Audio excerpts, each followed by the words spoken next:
All right, it's time to talk basketball. I'm Jose Salviati, editor at thepeachbasket.net. He's Steve Purciello, longtime educator, vice principal, high school basketball coach, and athletic director. And this is the Shot Clock Pod, the best 15 minutes of random NBA thoughts online anywhere. If this is your first time listening, welcome. We are very glad you found us. This podcast was born out of the content in Steve's 13 Rules Random NBA Thoughts articles, which he publishes weekly. Steve and I have exactly 15 minutes to discuss what's on his mind around the NBA.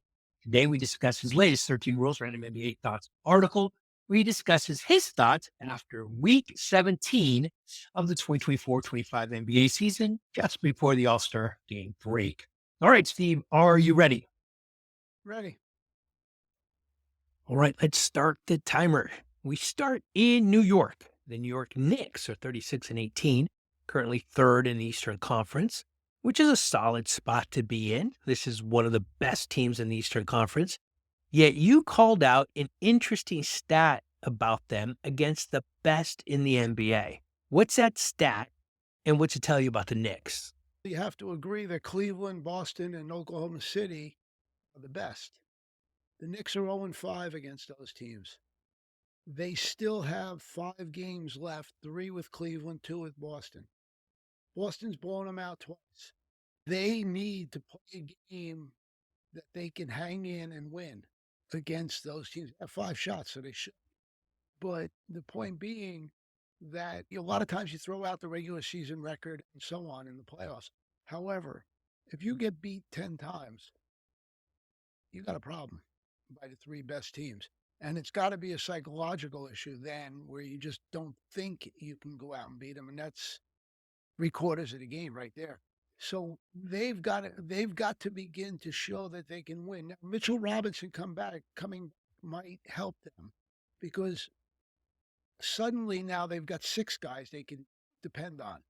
And Josh Hart, who I think is just a great role player, could become the guy that comes off the bench and does things that they need. So that might help them go further. And Mitchell Robinson will help at the rim because, to be honest with you, nobody is afraid of challenging Karl Anthony Towns at the rim.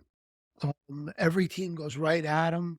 When Boston played him last week on the screen and roll, if he dropped, Tatum was pulling up and hitting 15-footers, and if he came up high, he went right by him, like he wasn't standing there.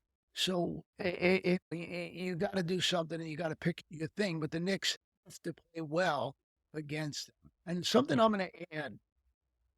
Last year, the Knicks were a very gritty team, and they gave you a game no matter what the situation. They played hard. Different. A lot of guys are different now. It's a different makeup. They're not gritty team.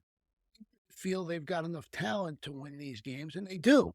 However, they're not gritty. They're not digging in every stop and playing the game like they did last year.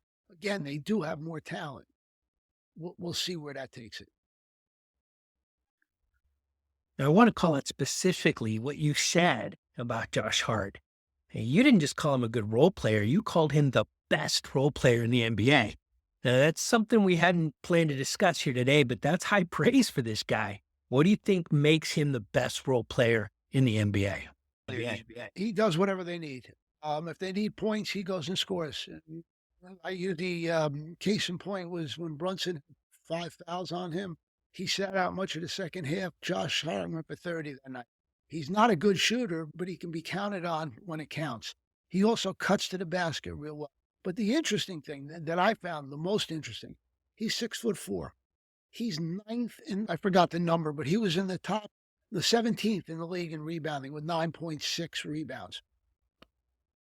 Now, if you really think about this, it means if 16 of the guys ahead of him are centers, he's ahead of 13 guys in the NBA that are centers.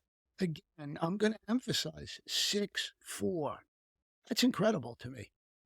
So he's not an all-star because all-stars are guys that can pour points in and do all kinds of things. However, he is an outstanding role player, the best right now in the league, the best. Yeah. Without question in my mind.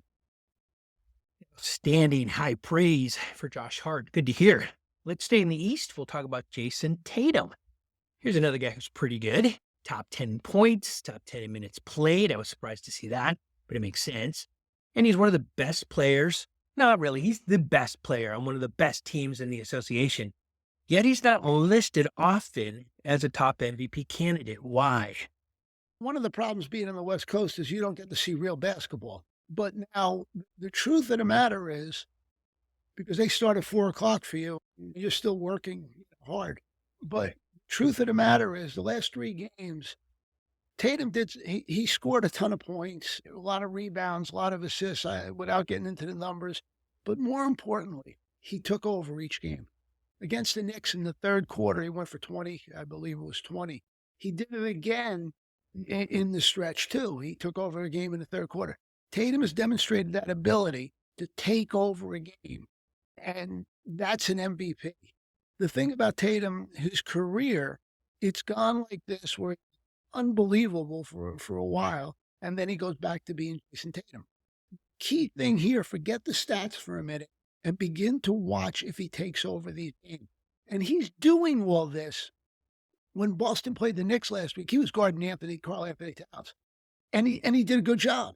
He's doing this as well as being one of the better defensive players in the league. This is a complete player, but he's got to go do this every night, and that's a tough thing to do. And one of the things that probably pushed him to do it in those 3 games was Jaylen Brown was not playing into him. So it kind of pushed him to another level on taking the ability to take over a game, or things you've seen from Jokic, Shea now, and guys like that, Embiid when he was able to play. That's what the thing is that is really astounding about him. Yeah, and we'll get to Embiid in a little bit. But you made a great case for Tatum, right? But why isn't he often talked about as an MVP candidate? Do you seriously think it's a West Coast bias? I was only kidding. No, he is not worthy of it because he doesn't take over games.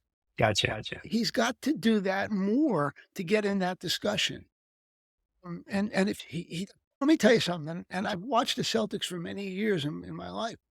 What he was doing in those 3 games reminded me of Larry Bird. And that, for me, Wow. is the ultimate compliment.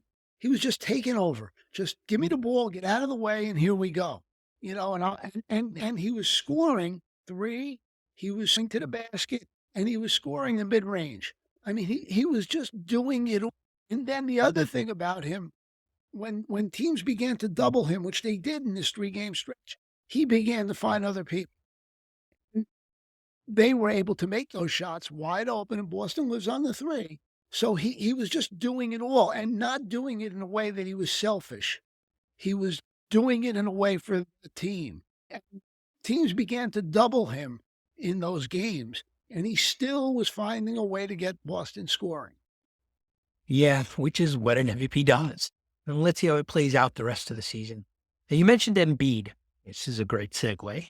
The 76ers, and you call this out in your article, have a choice. Things have not gone the way they expected this season in Philly. The choice is simple. Do they tank or do they not tank? You shared your choice in your article. What do you think the Sixers should do? Let's set the stage first. First of all, they have traded a couple of years ago in the Al Horford deal. They traded to get rid of Horford to Oklahoma City, their first-round pick. It's coming up this year, but it's protected 1 through 6. If Philly finishes in the bottom 6 and through the lottery get a top 6 pick, they will keep their draft. If they don't, they lose it. Now, my sense to this, and think about this, is Embiid going to be able to play in a couple rounds in the playoffs every night? I don't think so. Paul George is showing signs that he's getting a little older. He's not playing real well. So you can get a pick in the top 6. And I'll remind you that the first 3 guys in that draft are considered future stars. So now you're really going to come up with something good, even if you get 5th or 6th. So, and depending on the lottery, it is. So you've got those choices. I would tank. I would tell Embiid to get the surgery because he's talking about surgery. Get it now so you're ready in October. Get everything done. Let's clean it up. Even with Paul George, he's been hurt. He hurt a tendon problem in one of his fingers. Those things, get it cleaned up. Who cares? Who cares? Let's go under. They have a good shot at making the playoffs because the Bulls are above them a game and a half above them. And the Bulls, God only knows what they're trying to do. But if they do it, they're making a major mistake. They might be dangerous for teams, but again, let's go back to what I just said about Embiid and all. So you got to make that choice. Now, my sense is, I say call it a year. Don't forget they got the kid McClain who hurt his knee, who should have been, could have been rookie of the year. He'll be back next year. My sense is, Al Morey and Nick Nurse, there's a little pressure. So my sense is the organization is going to want them to try to make the playoffs. I don't think it's a wise decision. Sometimes you got to go backwards to go forward. And I think this is a case where they do have to do that. Yeah, we've talked about this before on the show about what a tough job it is being a GM for an NBA team. You've got to know when to trade your best player. You want to do it too early, not too late, when they get a little bit older. Building a team isn't easy.